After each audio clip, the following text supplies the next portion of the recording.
Enemigos de la iglesia, es hablar los enemigos de la tradición, es hablar de la contraiglesia. Y el gran enemigo, la doctrina enemiga de la verdad revelada de nuestro Señor, de la iglesia, es el liberalismo. Este liberalismo denunciado y condenado tantas veces por los papas, pero se encarna en doctrinas, en pensamientos particulares y en sujetos que la vienen a enseñar. Hablar de los enemigos de la iglesia, hablar del liberalismo, es indudable que es hablar, en primer lugar, de la francmasonería, condenada por la iglesia en repetidas ocasiones por ser sociedades ocultas, secretas, que maquinan contra la iglesia y los poderes civiles legítimamente establecidos, como se han pronunciado los romanos pontífices, promoviendo, ¿qué cosa? El indiferentismo religioso, el liberalismo político y el naturalismo filosófico.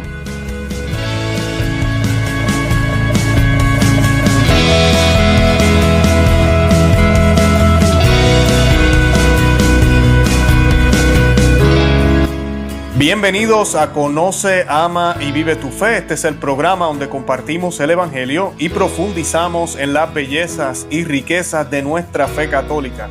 Les habla su amigo y hermano Luis Román y quisiera recordarles que no podemos amar lo que no conocemos y que solo vivimos lo que amamos.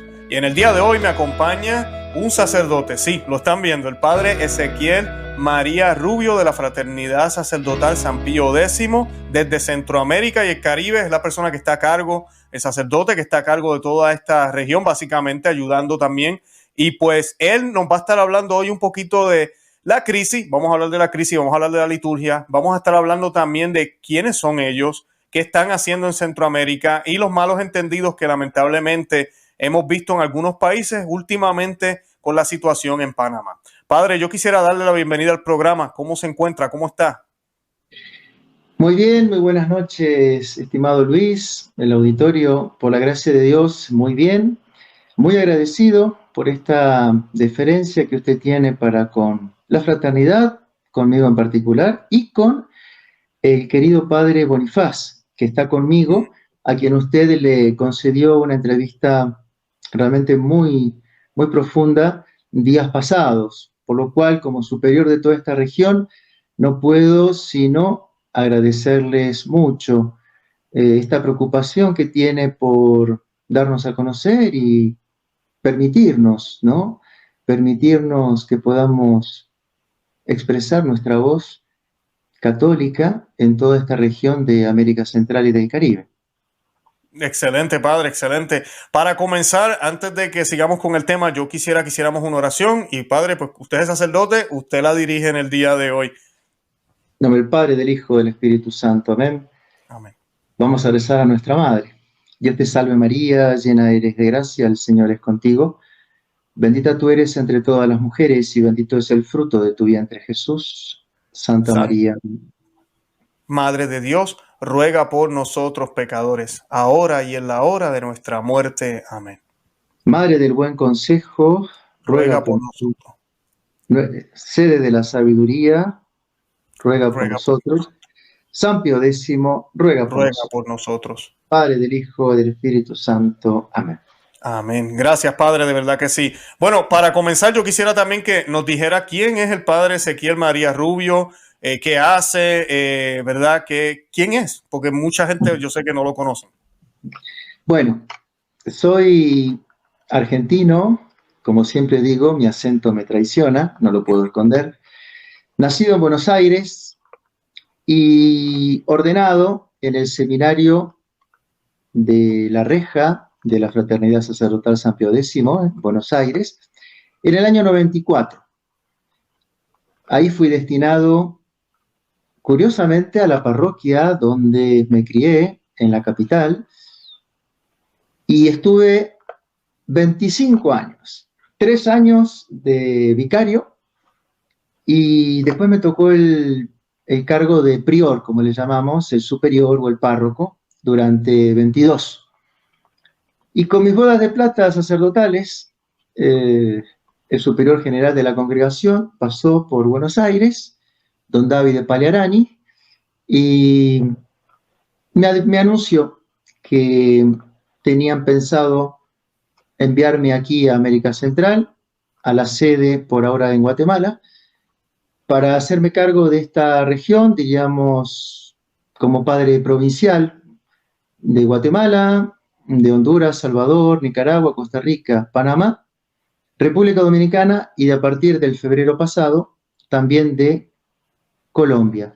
Es decir, tenemos 8 países en lo que nosotros llamamos, por una cuestión administrativa en la congregación, casa autónoma.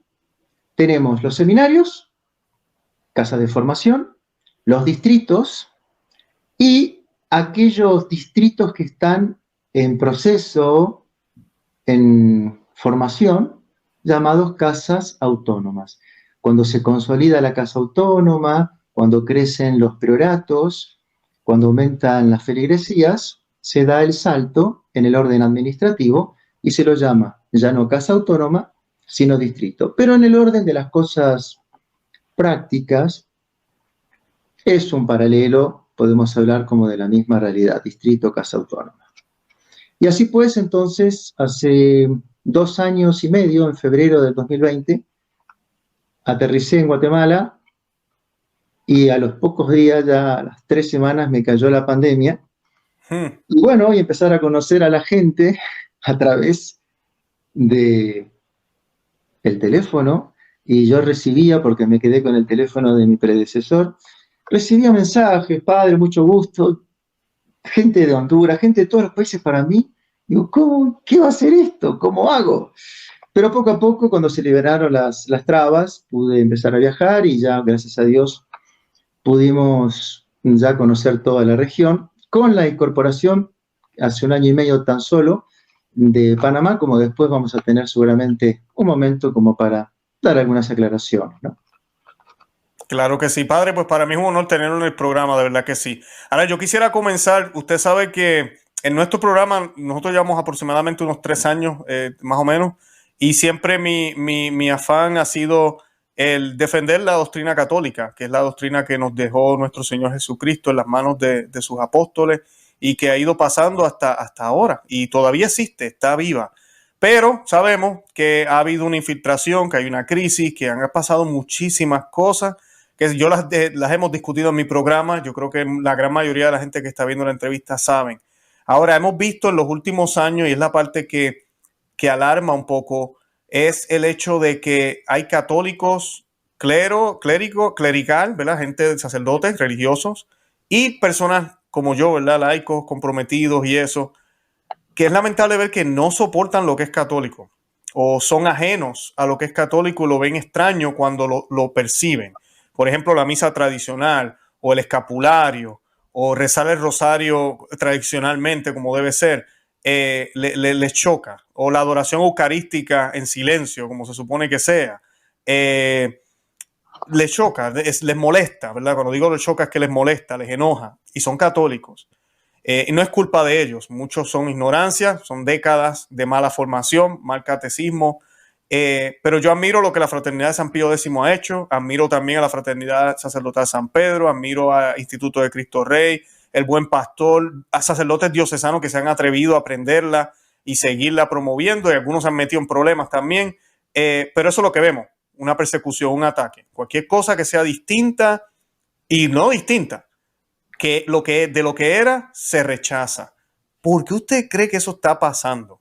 Y más ahora en esta época, 2022, ¿por qué se ve tanto rechazo hacia la tradición católica, incluso por católicos? Sí, Luis. Hay una respuesta de fondo, ¿no?, a todo esto. Los enemigos de la Iglesia, es hablar los enemigos de la tradición, es hablar de la contraiglesia. Y el gran enemigo, la doctrina, enemiga de la verdad revelada de nuestro Señor, de la Iglesia, es el liberalismo. Este liberalismo denunciado y condenado tantas veces por los papas, pero se encarna en doctrinas, en pensamientos particulares y en sujetos que la vienen a enseñar. Hablar de los enemigos de la Iglesia, hablar del liberalismo, es indudable que es hablar, en primer lugar, de la francmasonería, condenada por la Iglesia en repetidas ocasiones por ser sociedades ocultas, secretas, que maquinan contra la Iglesia y los poderes civiles legítimamente establecidos, como se han pronunciado los romanos pontífices, promoviendo, ¿qué cosa? El indiferentismo religioso, el liberalismo político y el naturalismo filosófico, con su famosa trilogía de principios: libertad, fraternidad e igualdad, cuya metodología, claramente condenada, es a través del juramento del silencio, con derecho a conservarlo incluso delante de un tribunal constituido para indagar. Los papas no bien aparece la masonería y la descubren y conocen lo que conlleva, la van a condenar. Y así nos encontramos con el Papa, el primero que la condena, Clemente XII, en 1738 con su famosa encíclica In Eminenti, para luego, unos años después, Benedicto XIV en 1751 con la encíclica Providas, y de ahí en más sus sucesores, llegando hasta el Código de Derecho Canónico atribuido a San Pío X, promulgado ya con Benedicto XV, en donde se incluye la afiliación a las sociedades que maquinan contra la Iglesia, a la masonería, con la pena canónica de excomunión. Es decir, la pertenencia es un delito canónico que conlleva la pena de excomunión. A tal punto, la Iglesia se ha pronunciado en contra de la masonería, que viene a encarnar este pensamiento y esta dilución de nuestra doctrina y de nuestra fe y de las sanas costumbres. Si miramos, y es muy interesante los hechos y los datos históricos que tenemos, los papeles secretos de la logia Alta Venta de los Carbonarios, que cayeron en las manos del Papa Gregorio XVI en el 1800, abarcan el periodo de 1820 a 1846, y que fueron publicados por pedido explícito del Papa Pío IX a través de este famoso francés escritor Crétinot Joly, en la obra La Iglesia Romana y la Revolución. El Papa le pide a él que le comparta al pueblo cristiano a través de sus obras, de este libro, el contenido de lo que se pudo recabar. ¿Qué decían esos papeles secretos de la masonería? Y aquí me voy a permitir, Luis, de hacer un pequeño extracto para ver lo que piensa la masonería y ya empezar a abrir los ojos a lo que estamos presenciando hoy. Así pues, dice, el Papa, cualquiera que sea, jamás vendrá a las sociedades secretas. A ellas corresponde dar el primer paso hacia la Iglesia para vencer a ambos. El trabajo que vamos a emprender no es obra de un día, ni tampoco es obra de un mes, ni tampoco de un año. Puede durar varios años, quizá un siglo, pero en nuestras filas el soldado muere y el combate continúa. Lo que debemos pedir, lo que debemos buscar y esperar, como los judíos esperan al Mesías, es un papa según nuestras necesidades. Así hablaba la masonería a principios de 1800. No dudamos que llegaremos a este término supremo de nuestros esfuerzos, pero ¿cuándo y cómo? La incógnita no se revela aún. Sin embargo, como nada debe apartarnos del plazo trazado, sino por el contrario, todo debe tender a él, como si ya desde mañana el éxito viniera a coronar la obra apenas esbozada, queremos en esta instrucción que, como para los simples iniciados permanecerá secreta, dar a los encargados de la venta suprema, de la alta venta, consejos que deberán inculcar a la universalidad de los hermanos, en forma de enseñanza o de memorándum. ¿Qué consejos hay que darles? Escuchemos. Ahora bien, para asegurarnos un papa de las debidas proporciones, se trata primero de labrar a este papa una generación digna del reino que soñamos.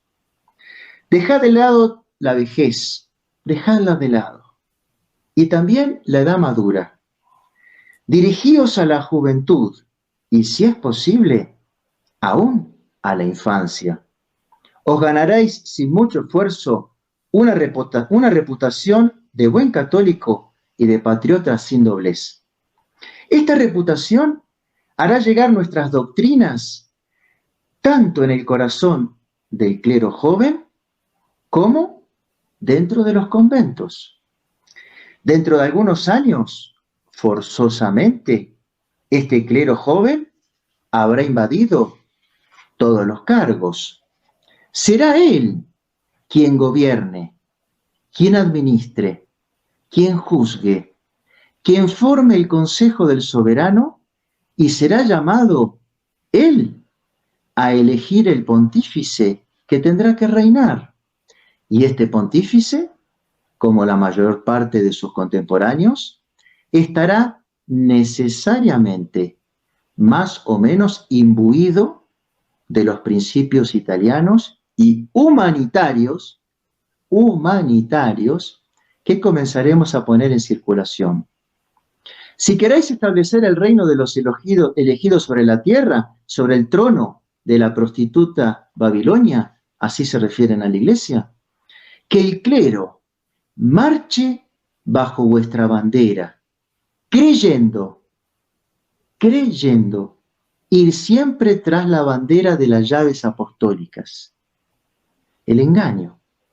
Y agregaba, si queréis hacer desaparecer el último vestigio de los tiranos y de los opresores, echad vuestras redes como Simón Pedro, sí, echadlas dentro de las sacristías, de los seminarios y de los conventos, más que en el fondo del mar.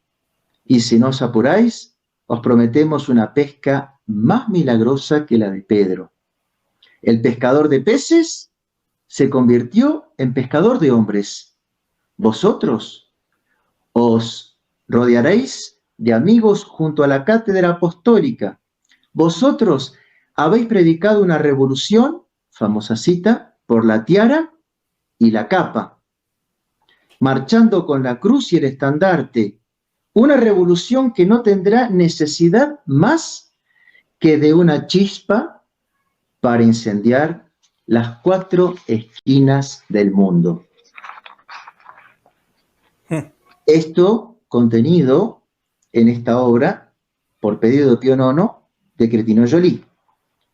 Si seguimos mirando, mismo siglo XIX, 1800, el famoso Abate Roca, sacerdote apóstata, ocultista, en donde él va a decir cosas que son pavorosas, porque no es un análisis de presente, sino hacia finales de 1800 lo dice.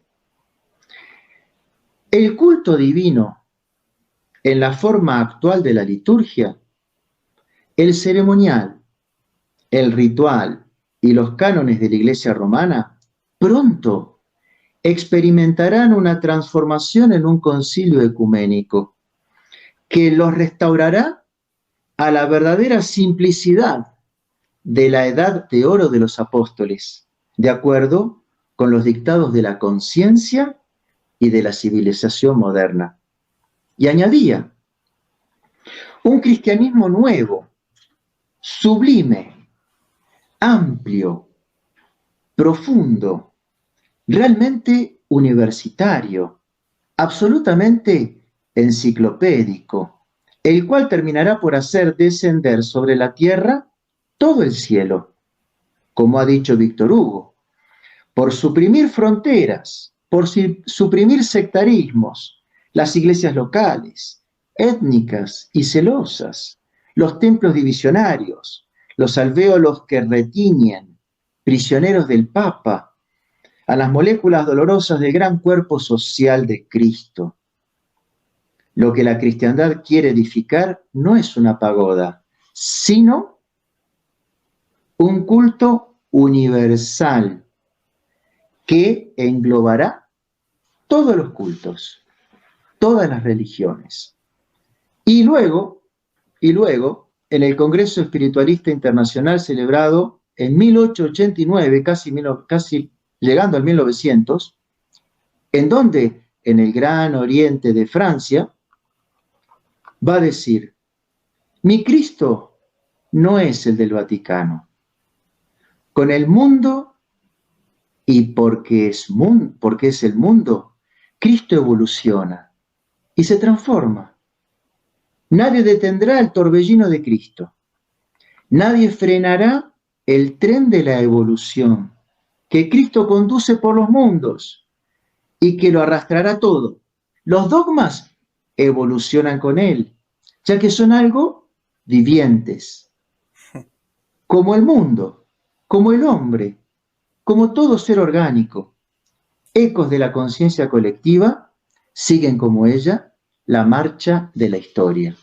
De modo tal que ya nos damos cuenta cómo hay todo un plan que viene de larga data, que viene desarrollado por la francmasonería, y de esa manera apuntan en este plan a demoler a la Iglesia Católica, apuntan a los fundamentos, van a apuntar al papado, van a apuntar a la doctrina, van a apuntar a la moral, van a apuntar a los sacramentos y van a apuntar a un clero que, como dicen ellos, hasta sin darse cuenta, que sea del pensamiento y de la enseñanza nuestra. Así pues, entonces, nos encontramos también con el hecho histórico del mariscal Pétain, cuando, allá por los 40, allana la logia del Gran Oriente, con todos sus archivos, y queda a flor de piel los rituales, los grados y la perversidad en los rituales de la masonería en contra de la Iglesia Católica. Es muy interesante el libro famoso de Ploncard d'Assac, La Iglesia Ocupada. Es muy interesante también, no sé si lo has podido leer, Luis, un libro de un converso hace unos pocos años, francés, que se llama Maurice Caillet, que escribió Yo fui masón. Y él dice que se convierte acompañando a su esposa, ¿en dónde? Sino en Lourdes, en la iglesia. ¿Con qué frase entra en la iglesia? Acompañando a su esposa, él masón, indiferente, y escucha que el sacerdote lee en el Evangelio las palabras de nuestro Señor: pedid y recibiréis, buscad y hallaréis, llamad y se os abrirá. Y él dice: ¿pero qué? ¿Esto es de la iglesia? Pero si estas son las fórmulas que yo utilizo en los ritos de iniciación.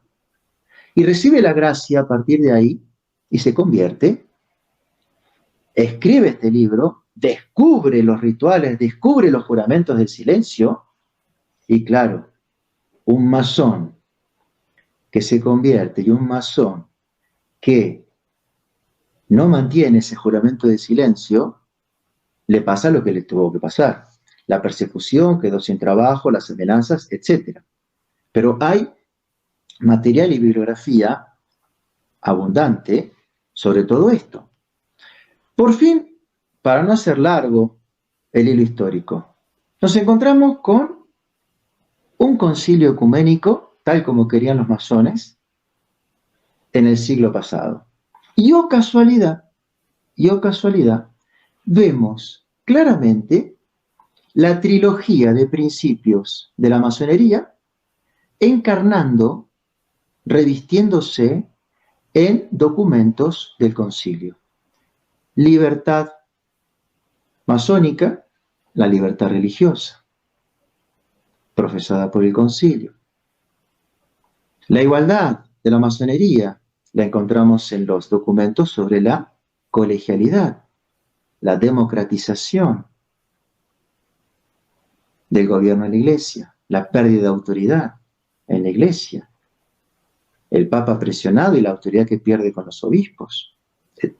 Y nos encontramos con la fraternidad, con este famoso y lamentable ecumenismo, estas reuniones con todas las religiones, en donde la iglesia es una religión más. Cristo con las demás religiones en un mismo plano de igualdad y por lo tanto este ecumenismo moderno, con las barbaridades a las que estamos acostumbrados. El cardenal Suenens declaró, no sin razón, el concilio es el 1789 en la iglesia. Es la Revolución Francesa. Y el cardenal Ratzinger, como Yves Congar, dos padres del concilio, dos peritos, que decía, por ejemplo, el cardenal Ratzinger, el Concilio Vaticano II es el antisílabus. Y para alguno que no sepa qué es el sílabus y la Conta Cura es la condena de Gregorio XVI de todos los errores modernos y la condena al liberalismo. Es decir, que el concilio viene a ser el antisílabus. El concilio viene a ser el 1789 en la iglesia. Es decir, el concilio viene a encarnar los principios liberales, maquinados, trabajados por la francmasonería. Llega la reforma litúrgica, pasó el concilio. ¿Quién es el responsable? Monseñor Aníbal Bognini, un sacerdote con un cargo honorífico. Muere Aníbal Bognini. Descubrimiento, acusaciones de dominio público. Es de aquí que aparece documentación de pertenencia a la masonería. Si lo era, si no lo era, que Dios le haya tenido misericordia, haya salvado su alma. Pero es claro que la obra de la reforma litúrgica, en paridad con su causa, con el concilio, es una obra perfecta de estos principios liberales por los que bregaba desde 1700 la masonería. Por un lado decíamos, la masonería es clarísimo, el gran enemigo de la iglesia. Pero también encontramos otros que no son masones, pero que están con los principios liberales llevándolos adelante. Y es la condena que hace San Pío X del modernismo. Es decir, el modernismo es la otra ala de este liberalismo en donde viene dentro de la Iglesia a buscar con principios liberales el famoso ayornamiento.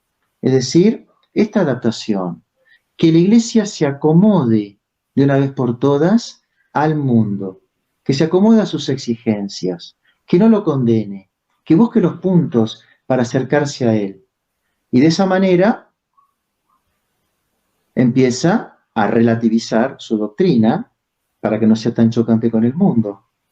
Empieza a relativizar su moral para que no sea rechazada por el mundo.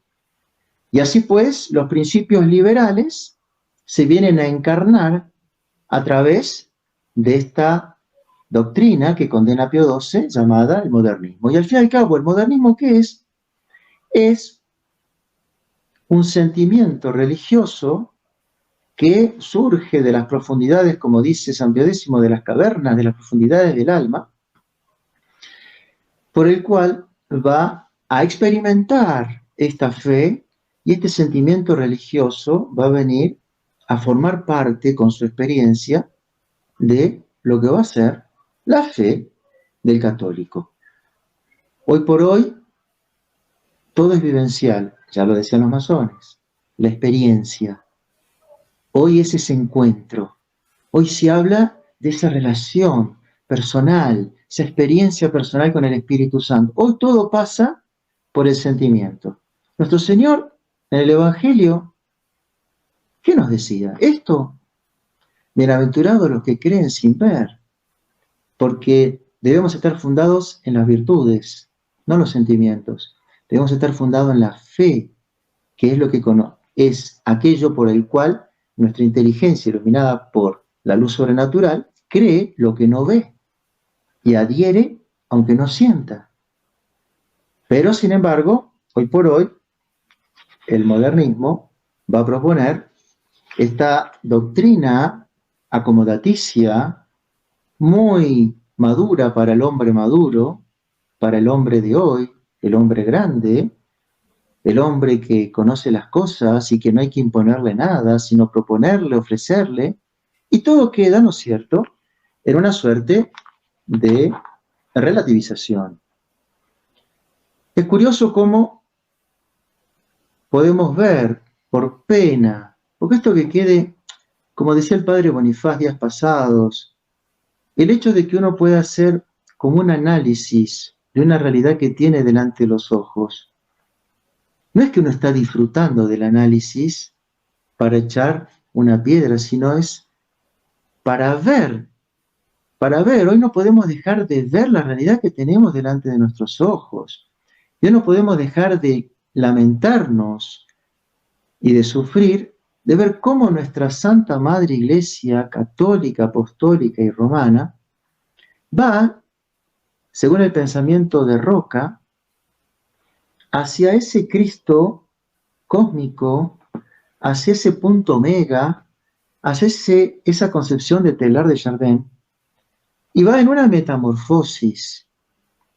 Y hoy con estos principios liberales que han sido inoculados y que se han desarrollado de tal manera y que se han metido en la jerarquía y en los documentos y en el concilio y en la reforma de los sacramentos, hoy no hacemos otra cosa que ver que la Iglesia, en esta metamorfosis, se ha transformado en una inmensa ONG, diríamos naturalista, como querían y bregaban los masones y hemos escuchado, una ONG humanista, cada vez más vacía en lo espiritual y cada vez más entregada a ocupar ese vacío con lo temporal. Y así entonces está preocupada en grado sumo, así son las predicaciones, así son los documentos, en temas sociales, en mediaciones sociales, en temas de inmigración, de racismo, en temas de ecología, hasta días pasados, el impacto social que podría generar el consumo de la carne en la tierra, asuntos que son ajenos a la iglesia preocupaciones que son temporales, es como que la iglesia se está despreocupando de su misión espiritual para volcarse a una misión que no es directa y esencialmente la suya, ir a lo social, y entonces, claro, viene el choque de conflictos. Y ahí entonces nos encontramos con que una iglesia que buscando esa adaptación al mundo y buscando esa adaptación a las religiones con este ecumenismo, la inculturación que está a flor de piel, metiendo ritos paganos, o vemos condecoraciones con plumas en autoridades de la iglesia, despreocupada de asuntos doctrinales, verdaderas herejías que están diseminadas por todos lados, problemas morales, y fijémonos aquí, Luis, problemas morales, el relativismo que hay, y la pérdida de verticalidad y de fuerza de la autoridad eclesiástica. Caso emblemático, Conferencia Episcopal Alemana. El desafío, la actitud desafiante para con la sede romana respecto de la bendición de los matrimonios igualitarios. Pero no solamente es un problema intelectual, de hecho, se hicieron la cantidad de bendiciones de parejas homosexuales. ¿Qué pasa con Roma? ¿Dónde está la condena? ¿Dónde está en el entredicho? ¿Dónde hay una sanción de suspensión? ¿Dónde está la excomunión? ¿O dónde está? ¿Dónde está? Y ahí vemos. ¿Qué es lo que falta?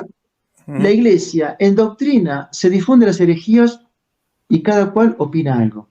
En moral vemos estas barbaridades como, lamentablemente, Amoris Laetitia, con aquellas puertas abiertas que se han dado hoy para las comuniones a las personas que están en estabilidad y llevando vida marital.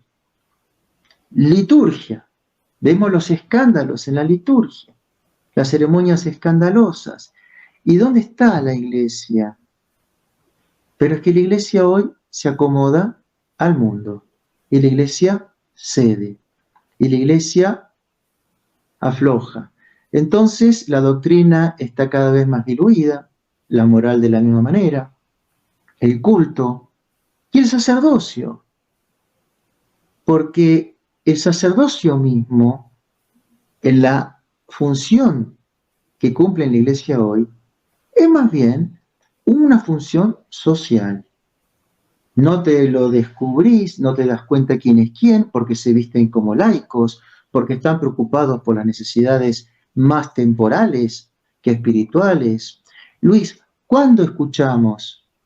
En general, por supuesto que hay predicaciones en cada lugar como deben ser, pero grosso modo, en esta crisis, ¿cuándo escuchamos hablar del pecado? ¿Cuándo escuchamos hablar de las ocasiones de pecado? ¿Cuándo escuchamos hablar de la necesidad de la confesión? ¿Cuándo escuchamos hablar sobre el infierno, sobre el purgatorio, sobre la muerte, las postrimerías? ¿Cuándo escuchamos hablar de ese renunciamiento, de ese espíritu cristiano, de abnegación, de seguir a la cruz de nuestro Señor? Pero esas son cosas en general del medioevo, cuando no. Hablar del demonio es para reírse. Son creencias medievales, y son verdades de fe, enseñadas en las Sagradas Escrituras por nuestro Señor. Es decir, hoy la Iglesia, fruto de estos enemigos que tiene, ha perdido su identidad y su norte. Y por eso a mí me encanta una frase de Ramiro de Maeztu cuando habla en su libro En la defensa de la hispanidad. Él tiene una frase extraordinaria que dice que cuando uno ha perdido su pasado, cuando uno ha perdido la noción de su pasado, cuando uno ha rechazado su pasado, ha perdido su identidad. Y entonces, como perdió su identidad porque no sabe quién es, la busca afuera, la busca hacia el devenir. Entonces Él va a ser el que se encuentre en el camino, porque ya perdió el sentido de quién era. Esto que dice en este libro es tal cual un análisis de lo que le pasa a la iglesia. Hoy la iglesia renuncia, hoy la iglesia olvida, hoy la iglesia ataca su pasado, rechaza la tradición, pierde su identidad y entonces la va a buscar hacia afuera, va a ese punto mega y así está. Hoy por hoy, nuestra Santa Madre Iglesia, en una metamorfosis, en un devenir hacia un acantilado, seducido por estas sirenas del mundo. Y en vez de hacer lo que hizo Ulises, para evitar los escollos, se fascina con la melodía, con el canto de estas sirenas que lleva a que la barca se despedace contra las rocas. Claro, sabemos que ¿verdad? Las puertas del infierno no prevalecerán contra ella, eso lo sabemos, pero muchos van a caer en la trampa. Sí. Ahora le quería hacer la siguiente pregunta, padre, porque ha sido algo muy curioso. La masonería, los enemigos de la iglesia, al final de la conclusión podemos decir el demonio, lo que trata, sabe que no la puede destruir, pero la puede opacar, la puedo formar un eclipse, que no se vea esa luz de ella y que aparente otra distinta luz, aparente ser la verdadera luz y no lo es. Es lo que el demonio ha hecho. Se ve católico, parece católico, pero no lo es. Ahora, mucha gente en las últimas décadas, yo me atrevería a decir, el movimiento hacia la misa tradicional ha ido creciendo de una manera exagerada.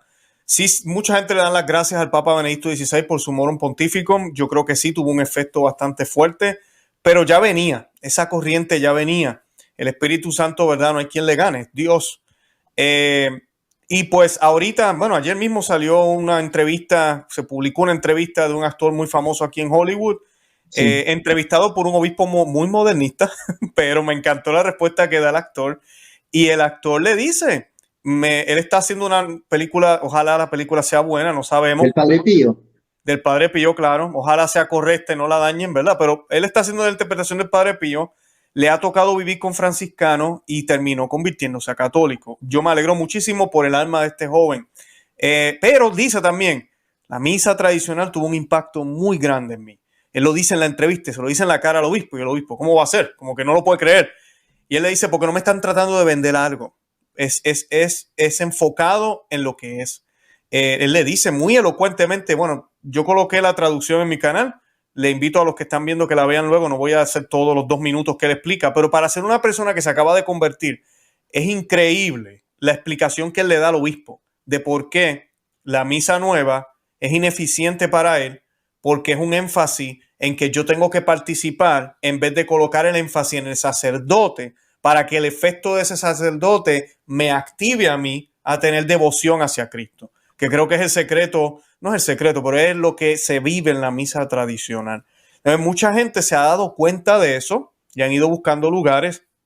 Esa es la intención mía de promover la Fraternidad de San Pío X, de promover las otras instituciones también, porque no somos muchos tampoco, la verdad, lamentablemente. En el mundo católico el 90% yo creo o más es novus sordo.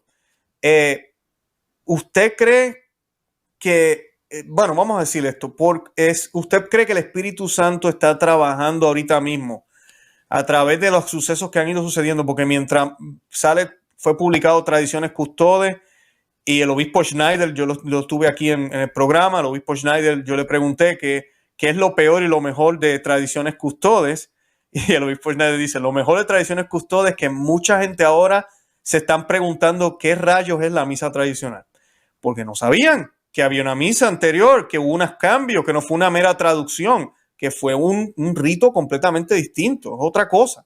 Entonces, pues esto ha creado un ambiente de mucha gente encontrar la verdad, pero también ha creado un ambiente de discordia. Sabemos que el Espíritu Santo así obra, divide.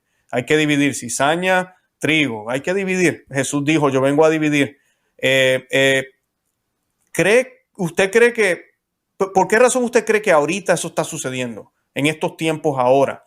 Porque mira que han tratado desde los 60 de erradicar la misa tradicional y Sí. vuelve y renace, vuelve y renace. ¿Qué usted cree que Dios nos tiene preparado con esto? ¿Nos está dando un tiempo porque vienen cosas más feas o qué es lo que está pasando? Bueno, más Tu allá opinión.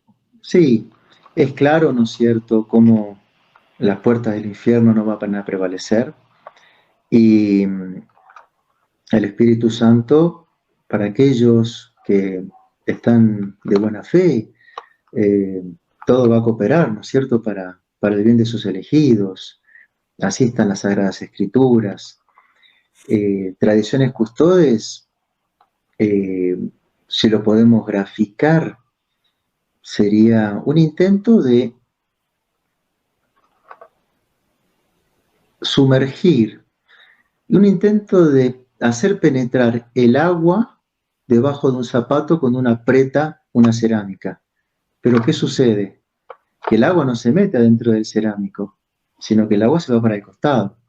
Entonces el intento de sumergir, sepultar la tradición de la iglesia generó que las aguas se fueran para buscar qué es la misa, qué hay detrás de esto, la cantidad y cómo ha crecido exponencialmente la feligresía en la fraternidad, en nuestra fraternidad de manera universal, y yo como superior de América Central lo que compruebo y lo que me admiro de que sean jóvenes, Sí, jóvenes, y no personas de 70, 80, jóvenes que están hastiados, que están vacíos, que ven que en la misa nueva, este culto tan humano, tan chato, tan poco sobrenatural, vienen a nuestras misas, conocen la misa de San Pío V, la misa de siempre, y se admiran de la unción, se admiran del silencio, se admiran del recogimiento, de la capacidad que tienen para rezar, y dicen, acá está el dedo de Dios. Entonces, un juicio de futuro, la divina providencia sabrá cómo va a ir encaminando los tiempos con sus hechos, pero es claro que todo coopera para el bien de los elegidos y aún en este intento de sepultar la tradición con este motu propio, ha generado un renuevo de la tradición y Dios sigue sacando hijos de Abraham de las piedras, porque de lo que uno menos imaginaría, y así nosotros tenemos cantidad de juventudes que vienen y que nos llaman, y en mi correo, hoy por hoy, gracias a la entrevista suya, ¿no es cierto?, ya le hizo Monseñor Felé, al Padre Bonifaz, y con estas cuestiones que han pasado en Panamá, sobre todo, eh, jóvenes, padre, ¿dónde están? Padre, yo tengo una inclinación vocacional, pero no quiero un seminario modernista.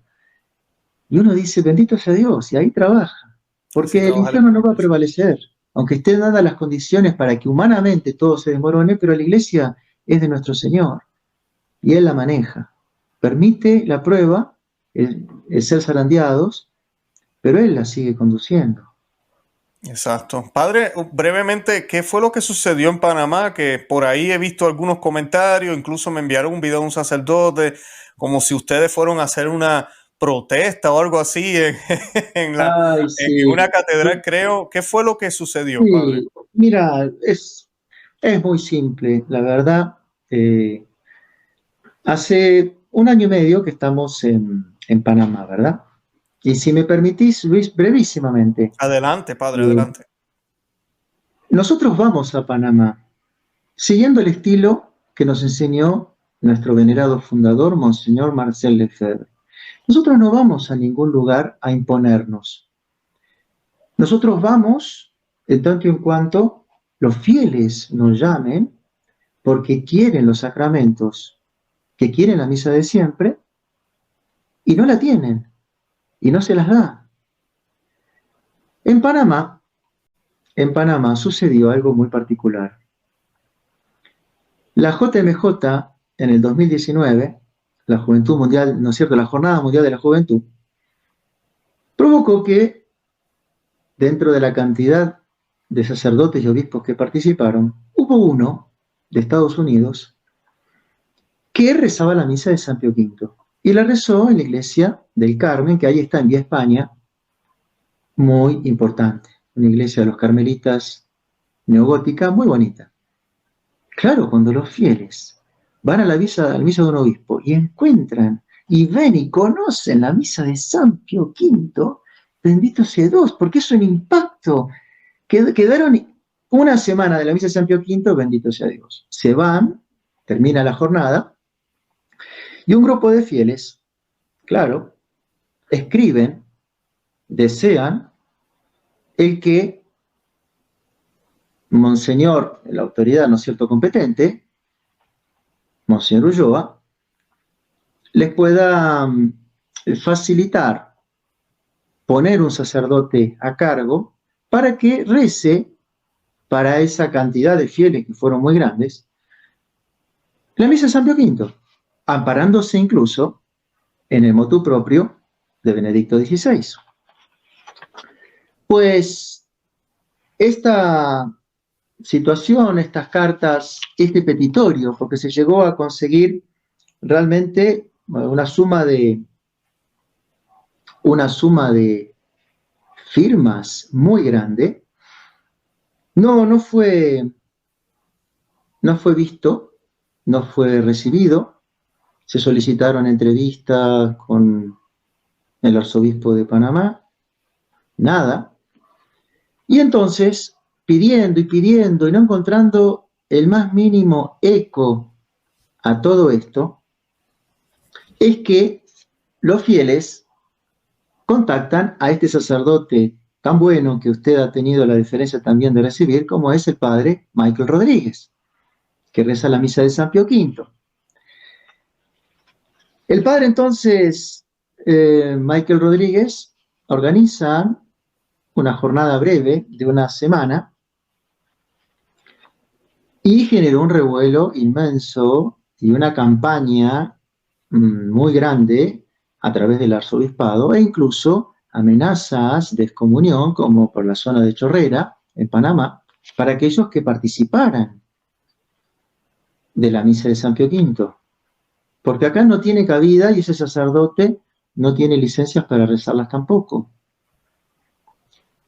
2 viajes del padre Michael Rodríguez, claro, a un grupo de fieles, no solamente tuvieron la Santa Misa, sino que les dio conferencias sobre lo que es esta misa. Llega la pandemia, el padre queda bloqueado y a mí me nombra superior de aquí. Por lo cual, este grupo de fieles llaman a la fraternidad, se contactan conmigo y yo los tranquilizo y les digo que no tengan pena, como dicen aquí en Guatemala, no se preocupen, voy a ir. Y así fue que pude ir a Panamá en el 2020 para diciembre, a pedido de un grupo de fieles. Un grupo de fieles que hoy estamos hablando, que ya van para los 150 fieles. Y al paso que vamos, y con los escritos, y con los audios, y con las consultas, vamos a llegar en muy poco tiempo a los 200 fieles. La fraternidad se presenta para dar los sacramentos, y los sacramentos es la Santa Misa, los sacramentos es la confesión, es el catecismo de primera comunión, de confirmación, dar la vida con los grupos parroquiales. Pues allá por el agosto del año pasado, yo le pido a la autoridad, ¿no es cierto?, a Monseñor Ulloa, una entrevista. Y es hasta el día de la fecha que no tuvimos ocasión, no tuve retorno. No es que se me dijo no, pero llamo y no hay fecha. Y ya han pasado 10 meses. Es de aquí que ahí sí llegamos al meollo.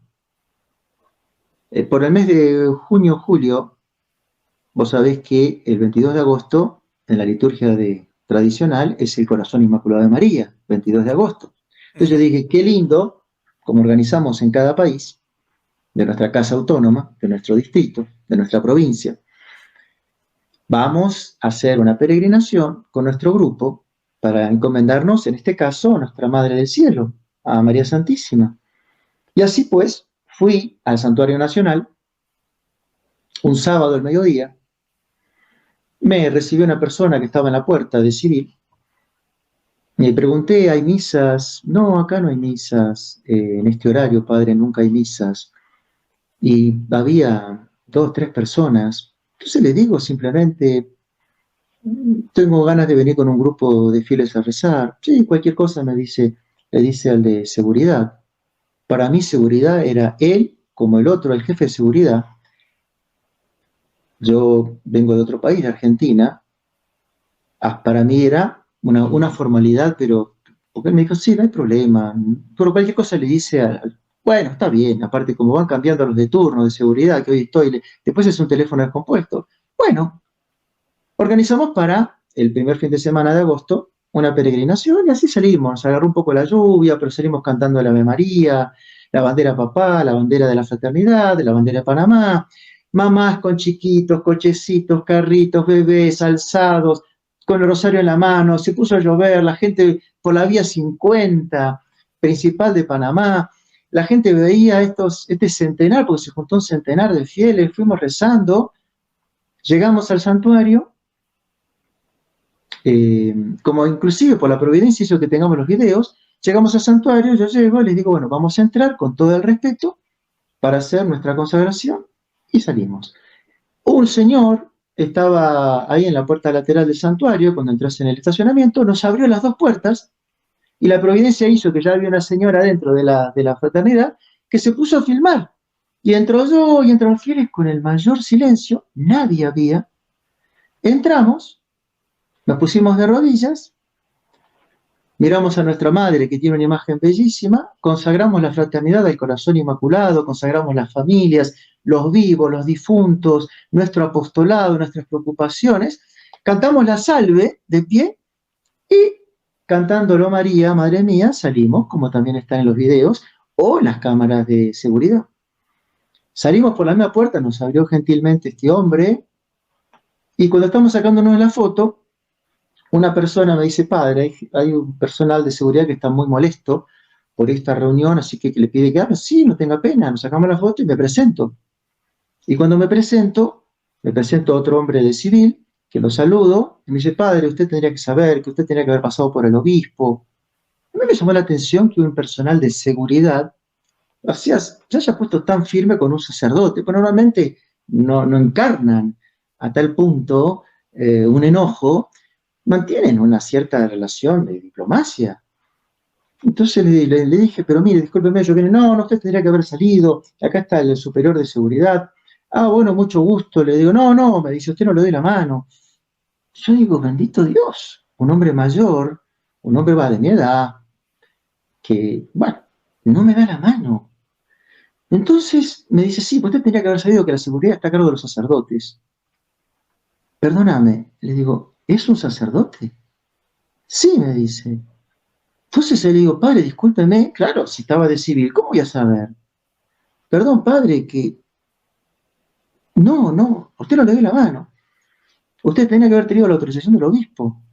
Le digo, pero padre, entonces me doy vuelta y le digo al que estaba hablando conmigo, pero vos también sos sacerdote. Sí, me dice, bueno, mucho gusto, soy el padre Ezequiel, y les vuelvo a repetir. Y por otro lado, para una jornada de oración, que haya que pedirle al obispo de la ciudad el permiso para 15 minutos entrar a rezar, si a mí me dicen es una procesión, se viene con el Santísimo Sacramento y se va a utilizar el altar, se va a hacer una procesión con una imagen en andas que está previsto dentro de la iglesia y se va a utilizar todo el altar, pero una misa, pero una peregrinación de venir a rezar, ¿cómo pasar por el obispo? Me parece increíble. Entonces le dije, padre, no tenga problema, yo el próximo año lo hago.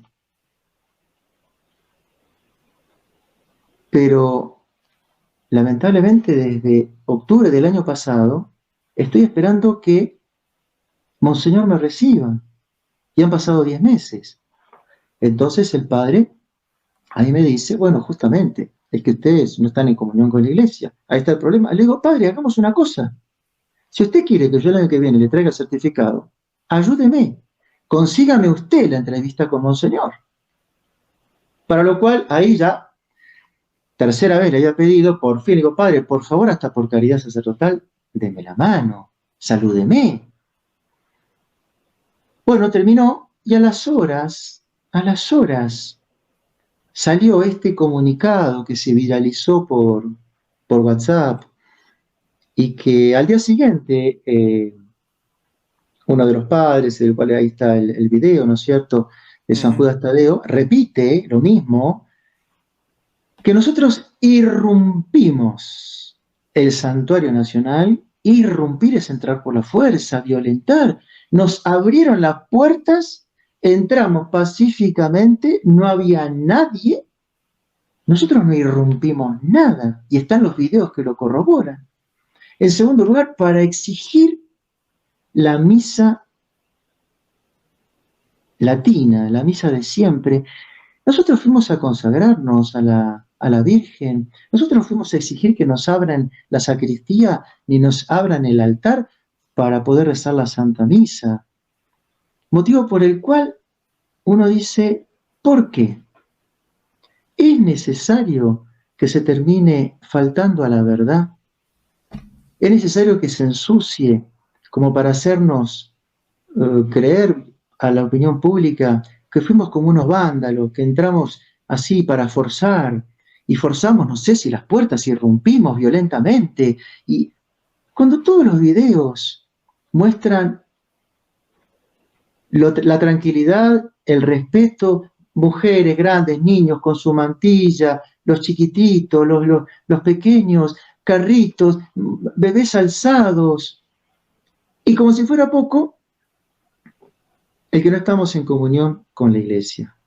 Sí, padre, hable de eso porque eso es una mala concepción que tienen muchos. Cuando hablan de eso, yo hablé de eso con el obispo Feley en la entrevista. Cuando dice, no, ustedes no están en comunión con Roma, entonces que me expliquen cuando el Papa Francisco inclusive facilitó ahora el proceso para los sacerdotes de la Fraternidad San Pío X para no tener que hacer tanta documentación para los sacramentos.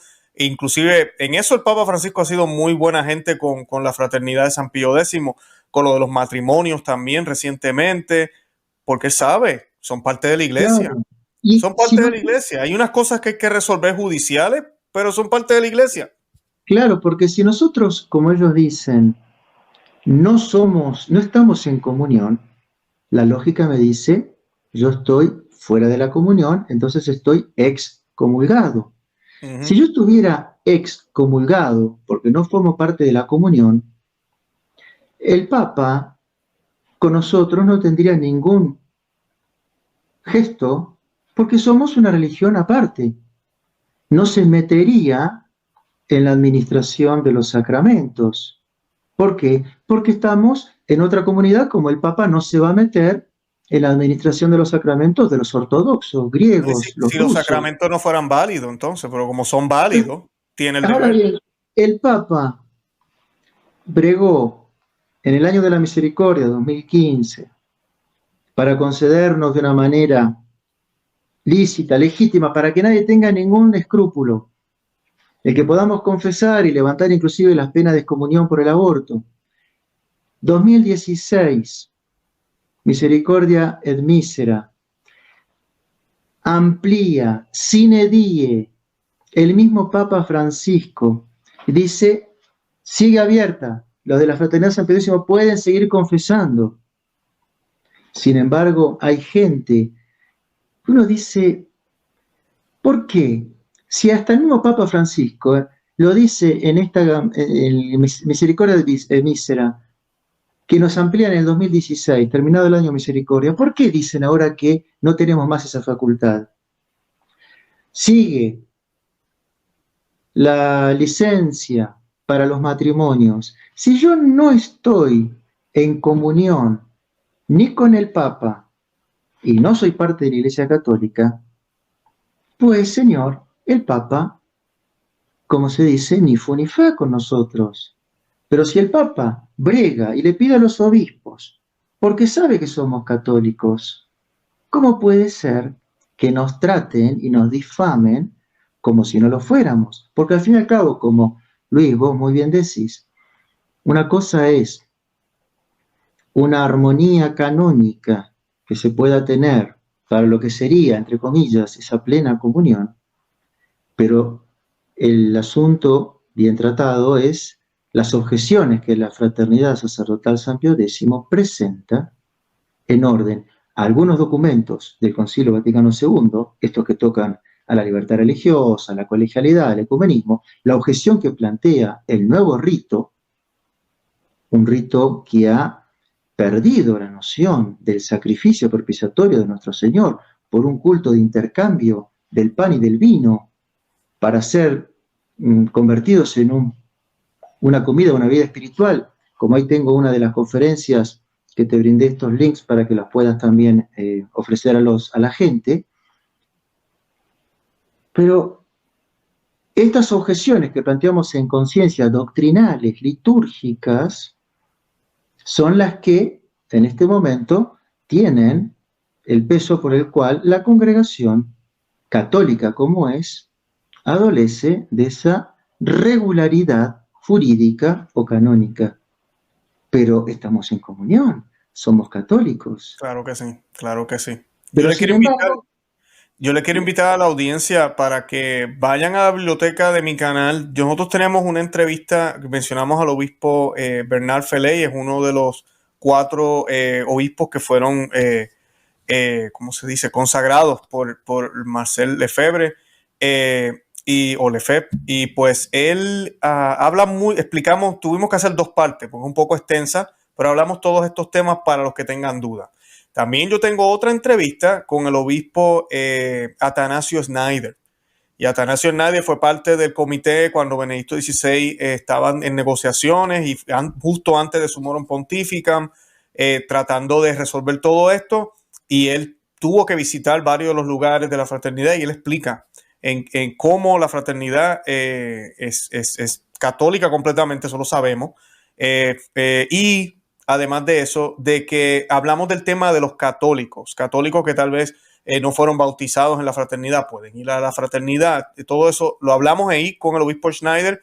Inclusive el Vaticano, la Congregación para la Doctrina de la Fe, un documento en el 2009, muy importante, y explica algunas razones por las cuales un católico, sí, sin ningún problema, y esto es el Vaticano hablando, puede ir a la fraternidad de San Pío X. Y el obispo Schneider lo explica muy bien. Y creo que aplica a todo el mundo, en el mundo entero, las razones que se dan ahí.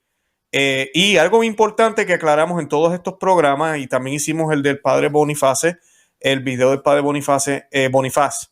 Bien importante, ellos no son sedevacantes. Hay mucha confusión. Allá afuera sí hay grupos sedevacantes, eso yo no los recomiendo. Luis Román cree que tenemos papa y el nombre del papa es el Papa Francisco. Padre Ezequiel, que lo tengo aquí de invitado, yo no tengo duda que él cree eso.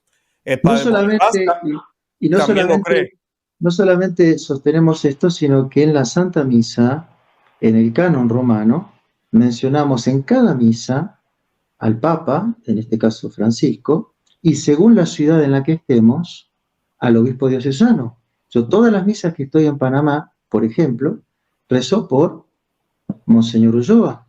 Así lo pide la liturgia, y es más, y tenemos un pequeño cuadrito en muchas sacristías para cuando viene un padre de afuera, para que sepa el nombre del Papa y del obispo cuando llegue el momento del canon.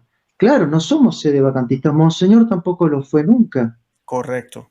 Correcto, hay mucha confusión con eso, así que siempre lo aclaro. Yo lo he dicho aquí en mi canal, desde que yo comencé el canal, yo no les voy a recomendar a nadie que nos aleje de la fe católica. Al contrario, y los campeones, porque hay que decirlo, si el movimiento tradicional ahorita está en todos lados, y esa es mi intención, yo estoy tratando, yo sé que han habido sus dimes y diretes entre distintos grupos, pero es hora de unirnos, porque estamos defendiendo la fe católica. Y tenemos, yo mencioné los institutos al principio, tenemos la fraternidad, tenemos varios grupos, varios que están luchando por la misa tradicional, luchando por la doctrina, y tenemos que unirnos, independientemente de lo que haya pasado en el pasado, tenemos que unirnos, porque tenemos un enemigo en común que quiere destruir la fe católica. Yo quiero dejarle una oportunidad, padre, ya tenemos que concluir, pero para que le dé unas palabras a la gente que nos está viendo en el día de hoy.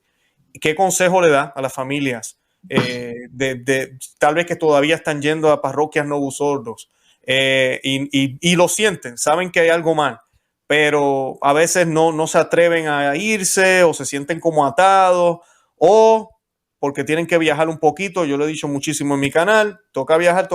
Yo viajo 1 hora casi todos los domingos para llegar a la Santa Misa. Tengo 5 parroquias a 5 minutos aquí de mi casa y no, yo no voy a ir. Tenemos que ir a donde realmente se viva la fe católica y donde nos prediquen como debe ser y donde podamos aprender, y especialmente si usted tiene hijos.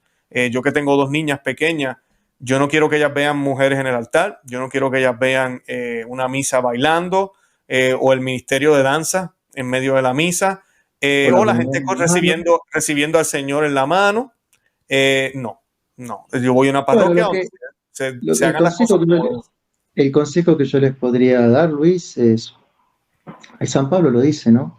Tenete tradiciones, conservemos las tradiciones, conservemos el sentido de nuestra fe, conservemos no solamente la fe, la doctrina, la moral, el culto, la liturgia. Gracias a Dios y a la Virgen, estamos en todos estos países de Centroamérica, en algunos países inclusive en más de una ciudad, como puede ser el caso de Costa Rica, como puede ser el caso de Nicaragua, donde tenemos inclusive la ayuda de este padre, a quien también usted le ha dado la cabida, al padre Augusto Marín, ¿no es cierto? Ah, sí, claro. Yes. Claro, ahí en la zona de Estelí, que si bien tuvo sus grandes dificultades, pobre, con el administrador apostólico, por quien tenemos que rezar, es evidente. Está pasando un momento muy difícil, Monseñor Álvarez, tenemos que rezar por él, por la Iglesia Católica, pero de un pensamiento muy contrario, ¿no? a la tradición. Tenemos el apoyo de él ahí en Estelí, y que miren, que nos llamen, que busquen, porque la distancia puede ser una suerte de impedimento, sí, pero cuando uno mide el precio a pagar y decís, tengo 1 hora de carro, tengo 1 hora y cuarto de carro, pero ¿no vale la pena ese esfuerzo, ese sacrificio para tener la Santa Misa? Y eso le decimos también a los fieles. Ustedes tienen 40 minutos, 1 hora de carro. Yo tengo un vuelo de 2 horas, más la escala, más el tiempo que hay que estar antes. Pero amor con amor se paga, ¿no? Y nuestro Señor no se deja vencer en generosidad. Tener la misa de siempre, educar a nuestros hijos en la fe de nuestros padres, que reciban los sacramentos como siempre los administró la Iglesia, que tengan esa doctrina, ese catecismo, que se formen en la fe sólida, en la roca, en la doctrina, y no en el sentimiento, en el devenir, en el humanismo, en la desacralización que hoy estamos sufriendo. Pues formar familias numerosas, abiertas a la vida, formar familias piadosas, porque como bien decía San Agustín, lo importante no es tener hijos, es tener buenos hijos. Y para tener hijos buenos hay que criarlos en la piedad, hay que criarlos en el contacto con Dios, porque a donde no lleguen los padres, ese hijo que tiene la conciencia de Dios va a tener temor, no terror, temor a Dios, temor de cometer pecado, temor de ofenderle, y entonces augura una vida verdaderamente cristiana. Y así se han consolidado las cristiandades, a fuerza de un sacrificio, a fuerza de una austeridad, a fuerza de un gran esfuerzo, pero es la tradición. Hacer este esfuerzo por la tradición, por conocer la fe de nuestros padres, asistir a la misa que tiene 2000 años, una misa que conlleva una bula de San Pío V, Quo Primum Tempore, una bula que no fue ni abrogada, ni obrogada, ni tampoco derogada, como ahí lo digo en una de las conferencias. Una misa, una bula a perpetuidad, para que el sacerdote, tanto en el fuero interno, no incurra en ningún pecado, como en el fuero externo en ninguna censura. Si yo como sacerdote no cometo ningún pecado o censura por rezar este rito, mucho menos un fiel, por lo cual tiene que tener una gran tranquilidad. Y como dicen los canonistas, un rito multisecular, canónicamente hablando, se llama costumbre inmemorial. Y una costumbre inmemorial tiene por sí mismo fuerza de ley. Entonces, teniendo este tesoro, teniéndolo intacto y con esta vista profética inspirada por Dios de San Pío V, de haber acompañado al rito que codificó con una bula a perpetuidad para proteger al sacerdote, pues tener la tranquilidad que no van a cometer ningún pecado, que nada vale, cualquier tipo de sanciones, censuras, excomuniones. En todo caso uno diría, ¿por qué antes de intentar sepultarnos, por qué no piensan en estas conferencias episcopales que son escandalosas, que atentan contra el orden moral, que siguen bendiciendo a aquellas parejas homosexuales? ¿Por qué no se preocupan por evitar la comunión en la mano y la profanación con el Santísimo? Pero no es en nosotros, que queremos hacer una obra de iglesia, como decía Monseñor Lefebvre. ¿Qué es la fraternidad? Es un conjunto de reconstructores de la iglesia. Estamos para el bien de la iglesia, somos parte de la iglesia, somos romanos en esencia y queremos ayudar a la iglesia a salir de esta crisis. Y de esta crisis no se va a salir a través del modernismo, no se va a salir a través de un pensamiento liberal, sino se va a salvar a través de la tradición de la iglesia, que es la que le da el sentido de su existencia. Amén. Así pues, entonces, ese es el gran consejo. Excelente, aprovechar, vénganse a las misas de San Pío V, los esperamos. Nosotros, yo como superior de América Central, que ando girando por todos estos países y que me escriben, bendito sea Dios, vengan con toda tranquilidad, aquí estamos. Y por último nos dice, si yo fuese o tuviese conciencia de reo, ¿no? ¿Dónde se vio que yo como reo quiera ir a la autoridad eclesiástica? Y que la autoridad eclesiástica, que es inocente, no quiera recibir al reo. Pero es raro, porque normalmente el reo se quiere esconder. Y yo quiero e intento tener una entrevista con todos los obispos en donde tenemos nosotros las capillas. Y a veces no es lo más fácil. El reo busca la autoridad y la autoridad rechaza el contacto con el reo. Qué paradoja, ¿no? Claro, pero no son bueno, tiempos muy extraordinarios los que vivimos, no tienen sentido. Padre, yo quería decirle a la audiencia, aprovechar, voy a colocar los enlaces, yo coloqué el buscador de prioratos en el otro video, lo voy a colocar en este también, voy a colocar también el otro enlace que yo comparto siempre también para conseguir, donde hay también misas tradicionales en latín. Y nada, yo invito a la audiencia, como lo he hecho muchísimas veces, a que hagan ese cambio en su vida, no se va a arrepentir. Además de eso también, Padre, no me puedo ir sin pedir una cosa más, la bendición, para mí y para la audiencia. Por supuesto que sí. Benedictio Dei Omnipotentis, Patris et Filii et Spiritus Sancti, descenda super vos, et maia semper. Amén.